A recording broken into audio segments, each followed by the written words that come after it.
चुपचाप कौन bill pass करता था देश की जनता जानती है। हम भागते हैं साहब, हम तो चर्चा के लिए आते हैं, भाग तो विपक्ष जाता है। मणिपुर पे चर्चा के लिए भाग ये जाते हैं, लेकिन उन मुद्दों से पहले एक बहुत बड़ा मुद्दा मैं पूछता हूं आपसे। समाजवादी पार्टी ने अवधेश जी के बयान पे कह दिया कि 20 साल का इन्होंने कोट किया कि 11 साल से आप है। 20 साल पहले आधार कार्ड बनाए आपने, वहां पे स्टेट का दिया डेमोसाइल आपने, और सवाल पूछते हैं मोदी जी से, भैया उसी की तो जांच करेंगे ना। जब हम एक मिनट कंप्लीट करने दीजिए, बहुत टेक्निकल इशू है, बहुत टेक्निकल इशू है सर। उसके बाद लेटर पैड के बाद 2012 के बाद किसने बना के दिया है?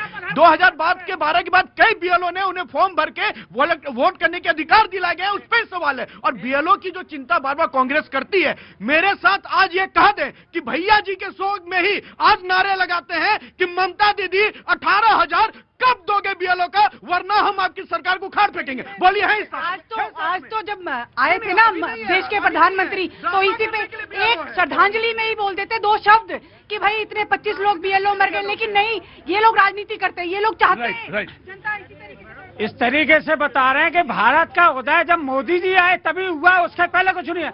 ये भूल जाते हैं। हाँ जी, तभी हुआ है उदय, तभी हुआ है। इनको सोचने की जरूरत है। औरंगजेब की मजार पे मत्था टेकते थे, आपको शर्म नहीं आती? उधर मैं कांग्रेस पार्टी से आज एक लाइन कहना चाहता हूं, अगर ये संसद चलने देते तो शायद टूटी फूटी सही आपकी सरकार भी चल जाती। राइट। मोदी जी के राज में ही इस देश का भला हुआ है। टूटी चोर या पप्पू के जो राज इनको यही नहीं पता। कहां से आए? मैं रामनगर नई दिल्ली के पास से आया हूँ। मेरा नाम रेलवे स्टेशन वाले हैं। वो गाड़ी यहाँ आ गई, बदल दी। सामान लेने चला गया था मैं। बड़ी समस्या है सर। मैं गवर्नमेंट एम्प्लॉय कुछ बोलना नहीं चाहूंगा, लेकिन आराम से मैंने देख लिया, गवर्नमेंट एम्प्लॉय है आपका, मैंने देख लिया। आपको एक सुझाव देना चाहूंगा। जरूर सुझाव दीजिए सर, बिल्कुल सुझाव के लिए तो निंदक नेरे राखिए, आंगन कुटी क्षमा। सर आप ये जो भैया जी कही ना, ये बंगाल में अब करिए। बंगाल में करिए, बिल्कुल जाऊंगा सर। मुझे मालूम है कि आपको इच्छा है कि मैं बंगाल जाऊं, यकीनन मैं बंगाल जाऊंगा जी। मैं ये कह रहा था कि ये मोदी जी का कार्यकाल जोड़ रहा है 11 साल, तो अभी की बात मैंने कही। इसके पहले ये भी याद रखना चाहिए, अटल बिहारी वाजपेयी जी 3 बार प्रधानमंत्री रहे, वो तो ये कार्यकाल ही भूल जाते हैं। उनका भी कार्यकाल ध्यान रखना चाहिए। तब क्या किया बताइए भैया जी। बंगाल के अंदर एक आदमी ने कहा कि उनका आधार कार्ड में पड़ोसी को उनका बाप बना दिया गया, कहता हमार छेले आछे ना दादा। तो इस तरह का जो गड़बड़ करके रखे हो। जी जनाब, कहाँ से आया? सर मैं नागपुर से हूँ। नागपुर से, क्या नाम है साहब? मेरा देव राठौड़ नाम है। देव राठौड़ जी, क्या काम करते हैं सर? सर मैं क्वालिटी मैनेजर हूँ जी। अरे क्वालिटी मैनेजर है बस। हाँ जी बोलिए। मुझे बीजेपी से यही पूछना है कि दिल्ली में जो गंभीर मुद्दा है अभी एयर क्वालिटी इंडेक्स का, उसका लेवल कम करने के लिए आप क्या करेक्टिव एक्शन ले रहे हो, और उसको वही लेवल कम बना रखने के लिए प्रिवेंटिव एक्शन आपके पास क्या स्टेप्स है? और कब चर्चा में इसको विशेष तौर से गंभीरता के साथ लाएंगे? मुद्दा है सर, बिल्कुल गंभीर चर्चा, और ये विषय बेहद महत्वपूर्ण है, बेहद महत्वपूर्ण। जी बोलो जल्दी। मैं यही कहना चाहता हूँ, संसद चलना चाहिए, क्योंकि इस देश की जनता का नुकसान होता है। जनता के हित के लिए संसद चलना चाहिए और तमाम बिल पास करना चाहिए। ये पक्ष और विपक्ष की दोनों की जिम्मेदारी है। दूसरे को बोलने का तुम्हारा भी अख्तियार दो। SIR पे जो बीएलओज के मौत हो रहे हैं, उस पे संवेदनशीलता है और वास्तव में जांच होना चाहिए कि यही कार्य जब बिहार में हुआ तो कुछ ऐसी गड़बड़ी नहीं आई, और अभी जब बाकी जगहों पे हो रहा है तो ऐसी मौतें क्यों आ रही है। दूसरी बात कि विशेष रूप से ममता बनर्जी को SIR से इसलिए प्रॉब्लम है क्योंकि टीएमसी की जो पंचायत सदस्य चुनी जाती है, नाम होता है लवली खातून, और वो बांग्लादेश की नागरिक निकलती है, और हाई कोर्ट में केस जाने के बाद उनका इस्तीफा लिया जाता है। तो क्या ममता बनर्जी अब बांग्लादेशियों को ला करके भारत वर्ष में प्रतिनिधित्व भी देंगी, और क्या यही संविधान वो फॉलो करना चाहती है? तो SIR की प्रोसेस स्कैनिंग प्रोसेस है, बिल्कुल होना चाहिए। नहीं होगा तो समझ में आएगा। मैं एक ही चीज कहूंगा, जिस तरह से बीएलओ के मामले को जोड़ा जा रहा है कि ममता बनर्जी 18,000 कब देंगी, चुनाव आयोग ने उनके जो है कि वेतन भत्ते डबल कर दीजिए। अरे मामला वेतन का नहीं है। देखिए प्रतीक जी, ऐसा है, एक सेकंड, मेरा कहना यह है, ये मामला था उनको ज्यादा समय देने का मामला था। राहुल जी, 9 राज्यों 3 केंद्र शासित प्रदेशों में SIR हो रहा है। ये स्थिति बंगाल में ही क्यों पैदा हुई है। बंगाल में जब एनआईए आतंकवाद पर कार्रवाई करने जाती है तो उस पर हमले होते हैं, उसको खदेड़ा जाता है। जब ईडी सीबीआई जाती है तो उसको खदेड़ा, क्या जानबूझ करके जिनके नाम 1 करोड़ लोग कटे जा रहे हैं, इन लोगों की हत्या करके और आत्महत्या दिखाने की साजिश रची गई है, या इतना दबाव डाला गया है। मैं तो सुप्रीम कोर्ट को कहूंगा कि उनके यहाँ अभी इस पर सुनवाई चल रही है। आया जी जनाब, कहाँ से आए?